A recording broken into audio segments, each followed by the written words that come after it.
नमस्कार छात्रों, मेरे YouTube चैनल में आप सबका मैं स्वागत करती हूँ। आज हम व्याकरण का अभ्यास करेंगे।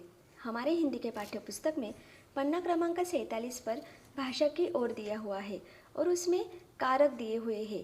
तो सर्वप्रथम हम कारक का अर्थ जान लेते हैं। जिस शब्द के द्वारा संज्ञा या सर्वनाम का संबंध अन्य शब्दों के साथ दिखाया जाए उसे कारक कहते हैं। देखिए छात्रों, जो शब्द आता है और सर्वनाम या संज्ञा का संबंध उस वाक्य में जो अन्य आए हुए शब्द है उनके अगर साथ दिखाए जाए तो उसे कारक कहते हैं। इस कारक के 8 भेद होते हैं, मतलब 8 प्रकार होते हैं। सर्वप्रथम पहला भेद है कर्ता कारक, दूसरा है कर्म कारक, तीसरा है करण कारक, चौथा है संप्रदान कारक, पांचवा है अपादान कारक, छठा है संबंध कारक, सातवां है अधिकरण कारक और आठवां है संबोधन कारक। तो देखिए छात्रों, इन सब कारक की मैं आपको जानकारी देती हूँ। पहला है कर्ता कारक।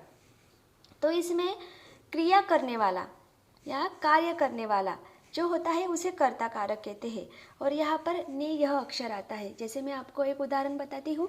कनिष्का ने सावधानी से फोटो खींचे, तो यहाँ पर कनिष्का ने, जो यह ने यह अक्षर आया हुआ है, यह कर्ता का महत्व दिखा रहा है, इसीलिए यहाँ पर कर्ता कारक ने यह अक्षर होता है। दूसरा है कर्म कारक, जिस पर क्रिया का प्रभाव पड़े, मतलब जो कार्य कर रहा है, क्रिया कर रहा है और किस पर प्रभाव पड़ रहा है, तो उसे कर्म कारक कहते हैं। इस कर्म कारक में को यह अक्षर आता है। जैसे देखिए उदाहरण, चुस्कू मुस्कू ने पेने दांतों से जाल को काट दिया।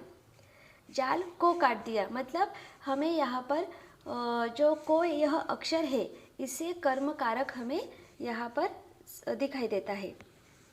तीसरा है करण कारक, जिसकी सहायता से क्रिया हो। अब किसी की जो अगर मदद लग रही हो तो और जो क्रिया हो रही हो तो उसे करण कारक कहते हैं। और इस करण कारक में से यह अक्षर आता है। जैसे आर्यन साइकिल से नारायणपुर पहुंचा। किससे पहुंचा? तो साइकिल से। साइकिल और नारायणपुर को से इस अक्षर ने जोड़ा है, इसलिए यहाँ पर से यह करण कारक हुआ। चौथा है संप्रदान कारक, जिसके लिए क्रिया की जाए। किसके लिए हम क्रिया कर रहे हैं उसके लिए यहाँ पर यह संप्रदान कारक हम उसका उपयोग करते हैं। इसमें के लिए यह शब्द आता है। जैसे देखिए, आदित्य ने भिखारी के लिए कंबल खरीदा। आदित्य ने भिखारी और कंबल इन दोनों को के लिए यह शब्द जोड़ रहा है, इसीलिए यहाँ पर के लिए यह संप्रदान कारक हो गया। पांचवा है अपादान कारक, जिससे किसी वस्तु के दूर हटने या अलग होने का बोध हो। तो इस वाक्य में से यह अक्षर आता है। जैसे कि गंगा हिमालय से निकलती है। देखिए यहाँ पर दूर हटाई गई है यह जो गंगा है हिमालय से, इसलिए गंगा हिमालय से निकलती है। तो यहाँ पर से यह अक्षर अपादान कारक में आता है। छठा है संबंध कारक, यहाँ पर जिससे संज्ञा का किसी अन्य संज्ञा से संबंध प्रकट हो। दो संज्ञा में अगर संबंध हो तो संबंध कारक दिखाई देता है। इसमें का, की, के यह अक्षर आते हैं। जैसे कि बीरबल अकबर के नवरत्नों में से एक थे। अकबर के नवरत्नों में से एक थे। यहाँ पर के यह अक्षर अकबर और नवरत्नों इन दो शब्दों को जोड़ रहा है, तो यह संबंध कारक हुआ। सातवां है अधिकरण कारक, जिस शब्द में क्रिया कार्य के स्थान का बोध हो, मतलब कहाँ पर यह क्रिया हो रही है जिससे हमें स्थान पता चलता है, इसे अधिकरण कारक कहते हैं। इसमें में, पर इन अक्षर शब्दों का उपयोग होता है। जैसे कि देखिए, एसंबा गांव के बीच में एक नाला बहता था, नाले पर पुल बनाना होगा। तो इन दोनों वाक्यों में और पर यह दो जो अक्षर या शब्द है वो आए हुए हैं, इसलिए यह अधिकरण कारक हुआ। और आठवां है संबोधन कारक, शब्द के जिस रूप से किसी को बुलाया जाए या संबोधित किया जाए। अगर हमें किसी का नाम नहीं पता होता है तो हम उसे जिस शब्द से आवाज़ देते हैं तो उस शब्द का यहाँ पर अंतर्भाव संबोधन कारक में होता है। जैसे कि अरे, अजी, ए, ओ, ये जो अक्षर है, शब्द है, इसका अंतर्भाव इस संबोधन कारक में होता है। जैसे कि अरे तू कहाँ चला गया था। देखिए अरे ये तो विस्मय अधिबोधक का भी वाक्य होता है, लेकिन अगर हमें मालूम नहीं है तो अरे तू, यह जो शब्द है वो नाम के जगह आते हैं, तो इसलिए अरे तू कहाँ चला गया था, यह वाक्य संबोधन कारक में उसमें आता है। तो देखिए छात्रों, यहाँ पर कारक और कारक के जो 8 भेद है मैंने आपको बताए हैं।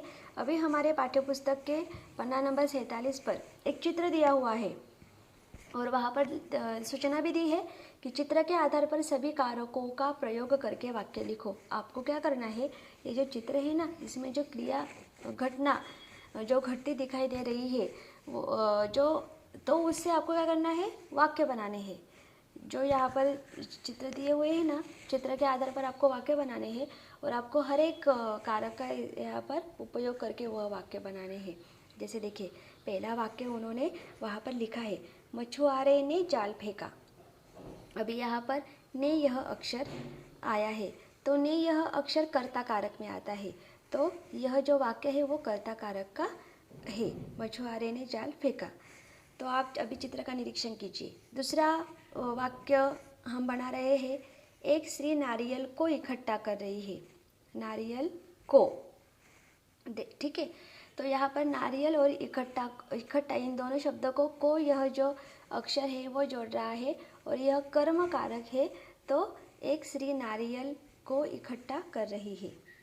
तीसरा वाक्य है, नाविक चप्पू से नाव चला रहा है। देखिए, नदी में एक नाविक नाव चला रहा है, तो किससे, चप्पू से, तो से जो यह अक्षर है वो करण कारक में आता है, इसीलिए नाविक चप्पू से नाव चला रहा है, यह वाक्य आपको लिखना है। चौथा वाक्य, एक लड़का पेड़ से नारियल तोड़ रहा है, पेड़ से। देखिए यहाँ पर भी लड़का यानी कि पेड़ और नारियल इन दोनों शब्दों को से यह अक्षर जोड़ रहा है, तो यह अपादान कारक में आता है यह वाक्य। तो एक लड़का पेड़ से नारियल तोड़ रहा है। अगला वाक्य है पांचवा, लड़की मछलियों के लिए दाना डाल रही है। किन के लिए, मछलियों के लिए। तो यहाँ पर के लिए यह जो शब्द है वो संप्रदान कारक में आता है, तो यह वाक्य आपको लिखना है, लड़की मछलियों के लिए दाना डाल रही है। छठा वाक्य है, एक व्यक्ति पेड़ पर चढ़ रहा है, पर यह अधिकरण कारक में आता है, तो पेड़ और चढ़ इस दोनों शब्दों को पर यह जो शब्द है वह जोड़ रहा है, तो आपको यह वाक्य लिखना है, एक व्यक्ति पेड़ पर चढ़ रहा है। सातवां वाक्य है, श्री टोकरी में नारियल रख रही है, टोकरी में, ठीक है। तो ये जो वाक्य है वो अधिकरण कारक का है, टोकरी और नारियल इन दो शब्दों को में यह अक्षर जोड़ रहा है, तो श्री टोकरी में नारियल रख रही है, यह अधिकरण कारक का वाक्य हो गया। और आठवां वाक्य है, लड़का अपनी माँ को नारियल दे रहा है, अपनी माँ को, यह संबंध कारक, यहाँ पर वो दे रहा है, किसी को बुला रहा है, इसलिए अपनी माँ ये जो शब्द है वो इस वाक्य में संबंध कारक दिखा रहे हैं, तो यह संबंध कारक का वाक्य हुआ। देखिए छात्रों, मैंने आपको कारक का अर्थ और कारक के भेद भी समझाए, और इस पन्ना नंबर 47 पर कारक जो यहाँ पर कारक का अभ्यास है, इसमें चित्र देखकर हमने 8 वाक्य भी बनाए हैं। तो आप सभी को अच्छी तरह से यह वीडियो देखकर जो मैंने आपको 8 वाक्य बताए हैं वो अपने हिंदी के कापी में लिख लेने हैं। मैं आशा करती हूँ यह कारक का जो अभ्यास है, भाग है, आपको समझ में आया होगा। अगर मेरा यह वीडियो आपको अच्छा लगे तो ज़रूर लाइक, शेयर और सब्सक्राइब कीजिए। धन्यवाद।